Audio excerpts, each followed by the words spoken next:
Gabriel Attal a constitué un tout nouveau gouvernement. Le jeudi 11 janvier dernier, le plus jeune Premier ministre de l'histoire de la République a ainsi nommé Amélie Oudéa-Castéra à la tête du ministère de l'Éducation et des Sports. Seulement, à peine nommée rue Grenelle, la ministre fait déjà parler d'elle suite aux révélations de Mediapart concernant la scolarisation de ses enfants dans l'établissement privé catholique Stanislas, situé dans le 6e arrondissement de Paris. Le média d'investigation a évoqué un établissement ultra-réac ayant une vision sexiste, homophobe et autoritaire de l'enseignement. Un choix qui fait jaser. Face aux critiques, Amélie Oudéa-Castéra s'est exprimée à ce sujet au micro de BFM Télévision, le vendredi 12 janvier, lors d'une visite dans un collège des Yvelines.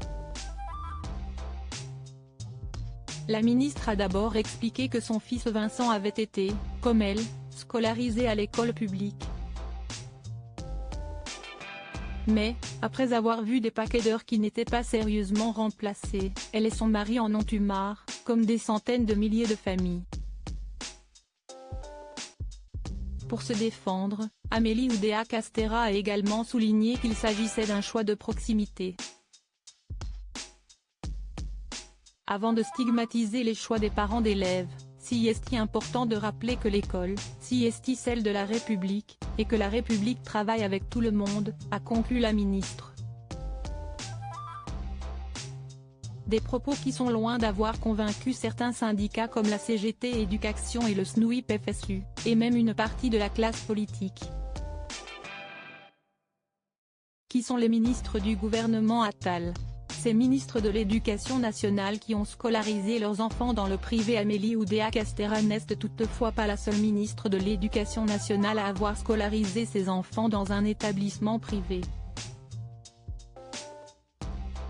Comme le souligne Le Parisien, l'ancien ministre, Pape Ndiaye avait choisi d'envoyer ses enfants dans l'école alsacienne, située dans le 8e arrondissement de Paris.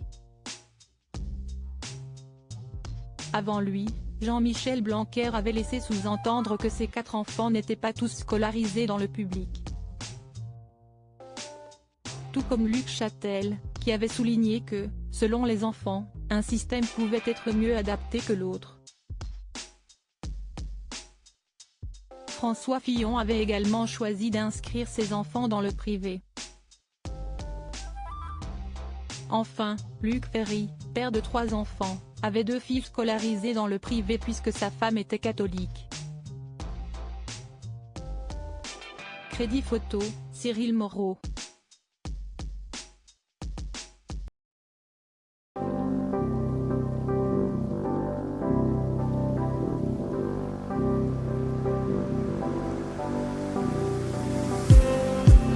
Just